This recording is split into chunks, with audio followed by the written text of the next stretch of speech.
Well, we can bring in our correspondent Emmanuelle Chaze, who is in Kyiv for us today. Emmanuelle, so Ukraine has managed to intercept most of the Russian drones, but the real challenge is to counter missiles, isn't it? Especially with the current shortage of air defense systems. Indeed, and that's why we have seen those strikes, which day after day have been deadly, especially over Kyiv. The other day, 17 people died in the Kyiv region. Overnight, it was 4 people who were killed, including 3 members of the same family, when a missile, was shot over, fell on Brovary, which is a satellite city of Kyiv.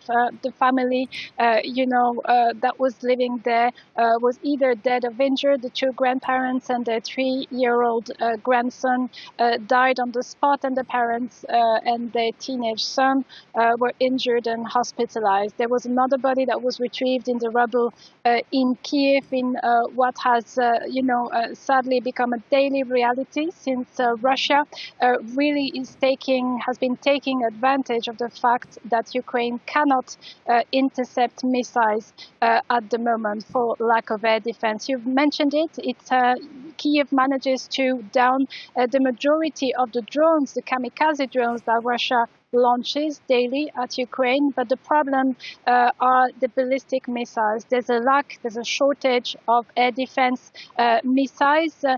During his state visit in Belgrade, Volodymyr Zelensky said that there was an agreement between the US and Ukraine as to the monthly shipment of Patriot missiles, but that the quantity of those missiles was still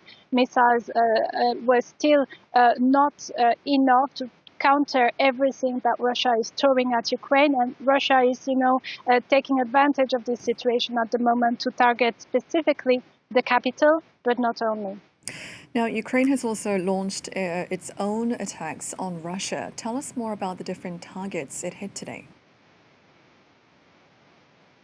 Well, today we've learned that, and it was confirmed by Kyiv, that 2 more oil refineries had been struck by Ukrainian drones and also long-range missiles. There's an oil refinery in Samara region and another one in Krasnodar.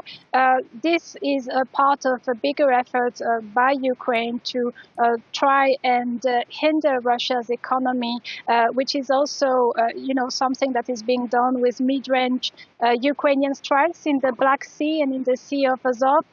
Kyiv also confirmed that overnight it had struck 12 more vessels that are part of the Russian shadow fleet, the fleet, maritime effort of Russia to try and counter the EU sanctions and bypass those sanctions by using, old cargo vessels to bring petroleum products by sea. And since the beginning of the summer, Ukraine actually said that it had already struck more than 200 such vessels in those seas.